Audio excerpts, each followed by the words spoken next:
The heavy lifting of Errol Spence Jr. Now, when you talk about Errol Spence Jr., you're talking about a guy that has been dominating the welterweight division for a very long time, right? But when I look at Errol Spence Jr., his fans considered him to be doing the heavy lifting, right? And when I think about heavy lifting, I think about him overcoming the car accident and him overcoming the detached retina. I feel like that's more heavy lifting than the opponents that Errol Spence Jr. has faced, because he has not faced any, little to none, undefeated champions, right? If you look at Errol Spence Jr.'s first title shot, right, he faced Kell Brook. Now, Errol Spence Jr. got a record of 28 wins and 22 knockouts. That is a very high knockout ratio. I don't got nothing to say about that. But if you look at his opponents and when he faced his opponent, it matters, right? It matters, because if I'm beating guys that already lost, like, it's easy for me to figure out their weaknesses and to exploit their weaknesses because they already lost. Now, let's look at Special K, Kell Brook. Kell Brook, a good champion. You feel me? I give Kell Brook a lot of respect. I believe what messed up Kell Brook's career is him deciding to fight Triple G. Now, he got a record of 43 wins, 43 fights. He got 40 wins and 28 knockouts, and he lost 3 times, right? Kell Brook lost 3 times, right? He lost to the hands of Triple G. He lost by Errol Spence Jr., and he lost to no other than Terence BUD Crawford. Now, if you look at when Kell Brook faced Errol Spence Jr., well, Errol Spence Jr. faced Kell Brook, it matters, right? Because Kell Brook was coming off of a loss by the hand of Triple G. Not just no regular loss. Like, he got knocked out in the 6th round, and he got his eye socket broken, right, by the hands of Triple G. Right after Kell Brook lost, Kell Brook decided to move down to 147. No tune-up, no nothing. Just move down to 147 to defend his IBF strap to Errol Spence Jr., right? So imagine you just got knocked out at 160 and you're moving down in weight 160, 147 pounds. Come on, that's a lot of weight, right? For your first fight to be the bigger Errol Spence Jr. Errol Spence Jr. is bigger than Kell Brook. Errol Spence Jr. stands at 5'10 with a 72 arm reach. Kell Brook is 5'9 with a 69 arm reach. Errol Spence Jr. is the bigger man. So not only Kell Brook was facing weight draining from moving down from 160 to 147, he was also facing an injury, a broken eye socket. You know how the body works. If one part of your body is messed up, it's easy for your other side to get messed up too. That's how the body works, right? Especially when you're boxing and you're trying to protect that other eye. So Kell Brook got stopped by Errol Spence Jr. in I think it was like the 10th round, if I'm not mistaken, 10th or the 11th round. He got stopped by the hands of Errol Spence Jr. the same way how he lost to Triple G, right? So I want to ask you guys a question. Do you believe that Errol Spence Jr. defeating Kell Brook, a Kell Brook that just moved down to 147 after getting knocked out at 160 by the hands of Triple G and getting his eye socket broken, do y'all believe that was a heavy lifting on Errol Spence Jr.'s end? Because I don't believe so, right? If a guy was weight drained after getting knocked out and his eye socket broken, I don't believe that should be a hard task for Errol Spence Jr., right? That should be easy. You just got knocked out. You got your eye socket broken. You gotta lose more than 10 pounds to fight me while I spend my whole career at 147. I'm acclimated to that weight. He didn't have no tune-up. He just went straight down. So I don't believe you will say that's heavy lifting on Errol Spence Jr. end, right? So we just gonna cancel out Kell Brook in the heavy lifting department of Errol Spence Jr., right? Now we got Mikey Garcia. I would like to call him Little Mike, right? Because Mikey Garcia started his career at featherweight. He's a well accomplished, well decorated champion at the lower weight division, right? He won a belt at the featherweight. He won a belt at super featherweight. He won a belt at lightweight. He won a belt at light welterweight. But he just never did anything in the welterweight division, right? He only had 2 fights at 140, right? Then he decided to move up to face Errol Spence Jr. Mind you, Mikey Garcia, he stands at 5'6" with a 68 arm reach, right? So Errol Spence Jr. has a 4 inches advantage over this man and a 4 inches reach over this man, right? Mikey Garcia only had 3 fights at 147, including Errol Spence Jr., which is first loss, and then he defeated Jesse Vargas, and then he lost to Sandor Martin. I don't know who Sandor Martin is, but after Mikey Garcia lost, Mikey Garcia said he's done with 147, right? He's going to move back down to 140. So that means Mikey Garcia never belonged at 147, right? That was too much for Mikey Garcia. That weight was too much for Mikey Garcia, right? Mikey Garcia, like I stated, a great champion, 40 wins, right? 30 knockouts with only 2 losses. But still, that man was too small. So I give Errol Spence Jr.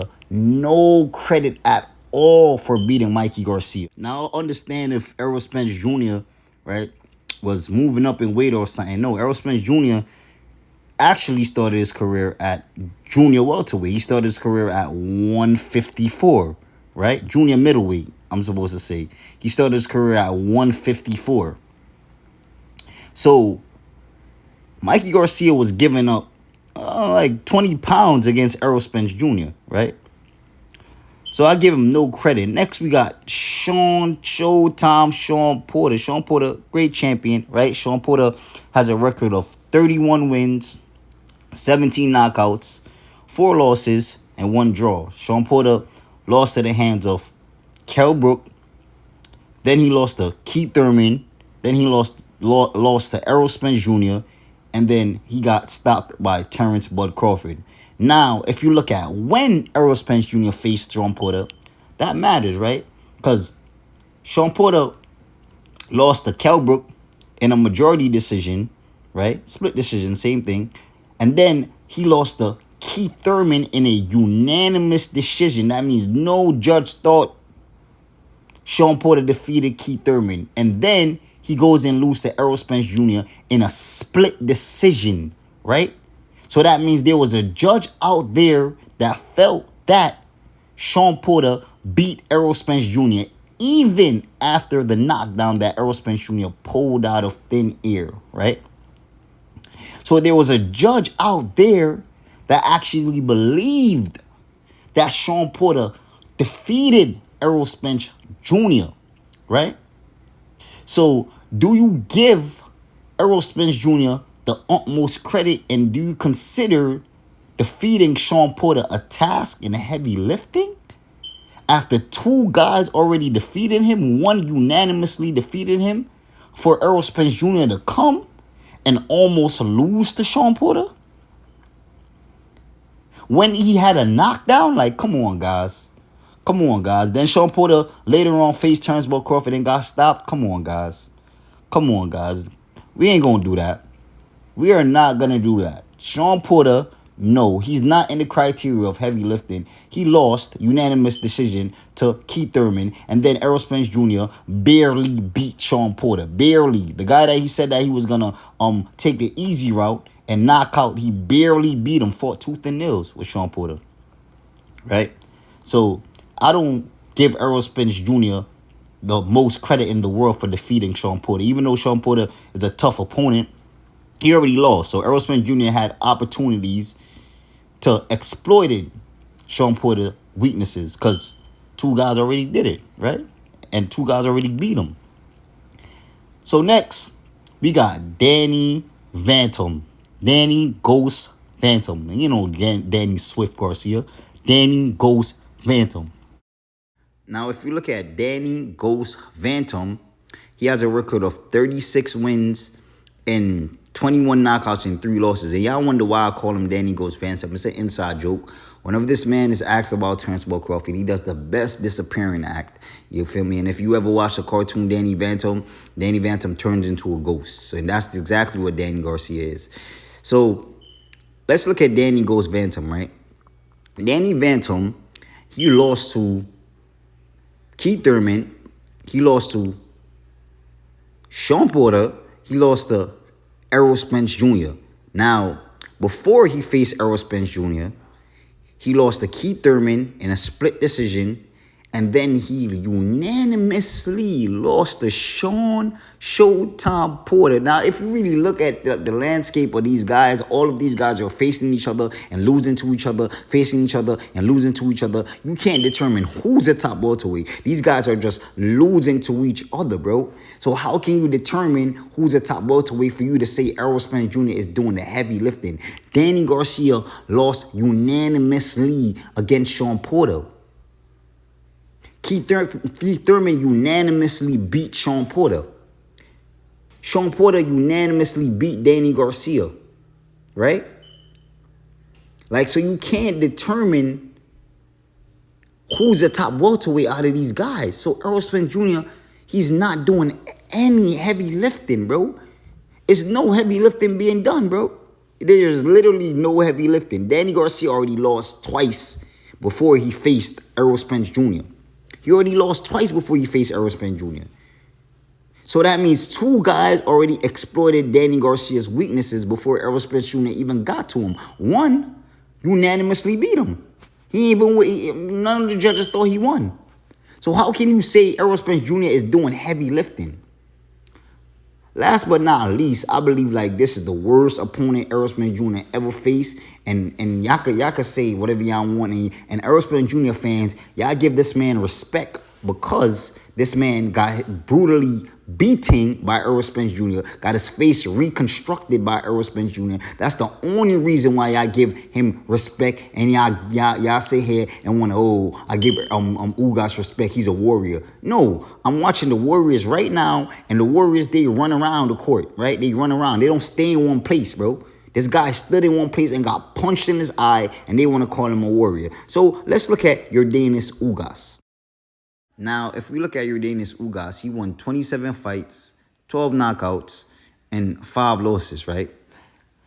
Yordenis Ugas lost to guys like Johnny Garcia, don't know who that is, Emmanuel Robles, I'm aware, Amir Imam, I'm aware, Sean Porter, and Errol Spence Jr. Now, Ugas done lost 4 times. So Errol Spence Jr. watched 4 guys beat Yordenis Ugas, right? One of them unanimously beat him, and that's Amir Imam, right?